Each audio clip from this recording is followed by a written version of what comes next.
PCOS is not just a disease, it is a story your body has been trying to tell you through skipped periods, stubborn weight, fatigue, facial hair, and anxiety. And the worst part, you have been silencing it with quick fixes. Let's listen to this differently today because there are four different types of PCOS, and unless and until you know your type, your treatment is just going to be a guesswork.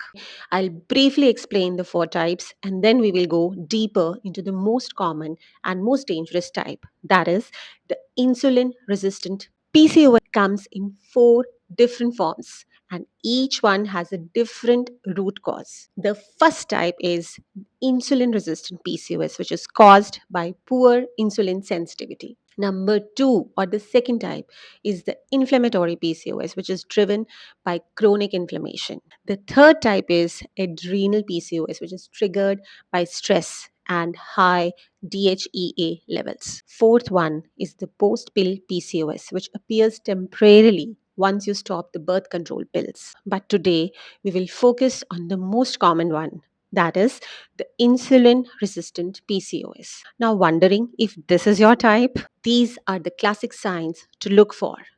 Number one, irregular or absent periods. Second, weight gain, especially around your belly. Third, intense sugar cravings. Fourth, acne, especially before your periods. Fifth, unwanted facial or body hair. Sixth, scalp hair thinning. Seventh, dark, velvety skin on neck and underarms. Next, mood swings and fatigue after meals. If you have three or more of these signs, along with high fasting insulin levels, you likely have this type of PCOS. Now, what went wrong? This is what we need to understand. This did not happen overnight. It was built over time through your lifestyle. What kind of lifestyle? What is it that you did that led to this PCOS? First, frequent snacking. Number two, high sugar and high carb meals. Number three, having late dinners. Next is having a sedentary lifestyle, no exercise. Next, high stress levels and poor sleep. Modern medicine calls it as insulin resistance, but Ayurveda calls it as kapha vriddhi and agni mandya, which means sluggish digestion and metabolic blockage. This builds ama or the toxins, and these block the reproductive channels or the artha.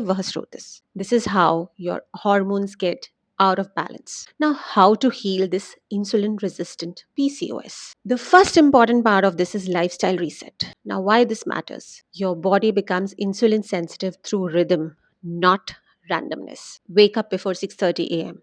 Resets the kapha. Go for a walk or stretch before your breakfast. No more sitting longer than 45 minutes to 1 hour without movement.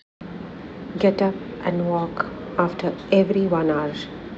You can even walk in your home or your workspace. Sleep before 10 p.m. No eating or snacking after 8 p.m. Avoid multitasking during meals. Eat mindfully. Next is your exercise plan.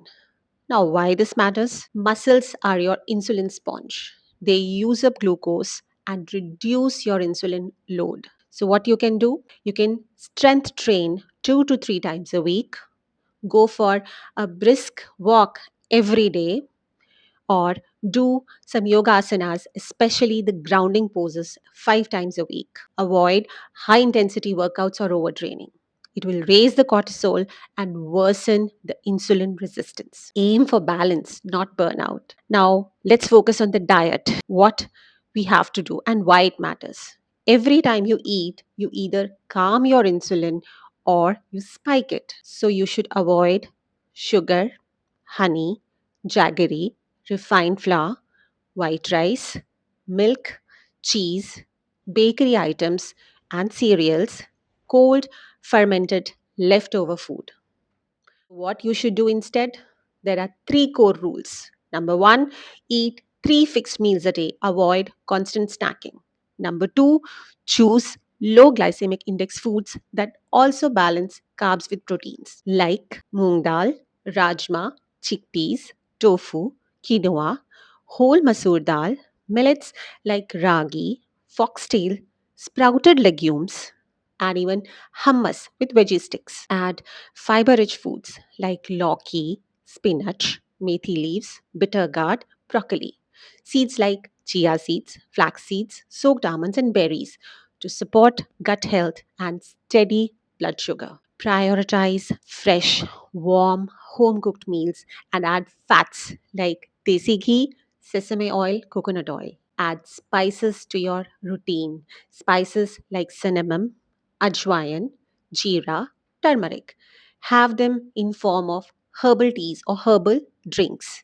For example, methi seeds half a teaspoon overnight soaked in water. You can have it in the morning. Next, the meal timings are very important. Have breakfast at a fixed time before 9 a.m.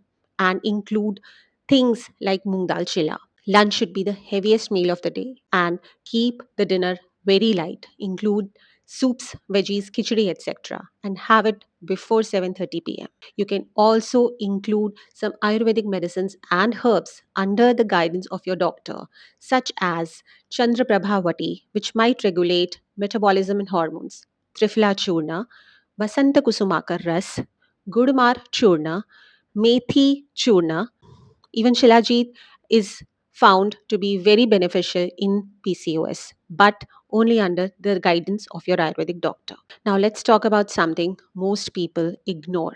You know, PCOS has the emotional root cause. Louise Hay, a renowned author and mind body healing pioneer, she believed that every illness has an emotional pattern behind it. According to her, PCOS may arise when a woman feels unsafe in her femininity, tries to control everything, or carries guilt, fear, or shame around being a woman. It can reflect years and years of rejecting your body, suppressing your emotions, or even disconnecting from your creative feminine self. She believed that healing begins when you stop fighting your womanhood and start embracing it with love, softness, and safety. So, we need to also focus on mind and body healing to heal PCOS. Always remember, high insulin is equal to high cortisol is equal to hormonal chaos. So, healing has to reset your nervous system. Start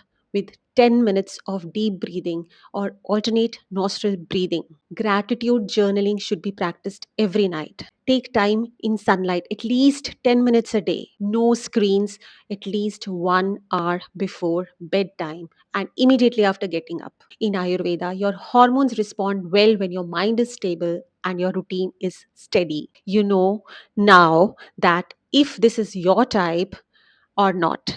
And you also know that it is reversible with rhythm, awareness, and support. Drop a comment with your symptoms and let's talk. In the next episode, I will discuss the inflammatory PCOS, that is the silent disruptor. Like, share, and subscribe if this helped you. To get my free PCOS checklist, write in comments PCOS and I will send you.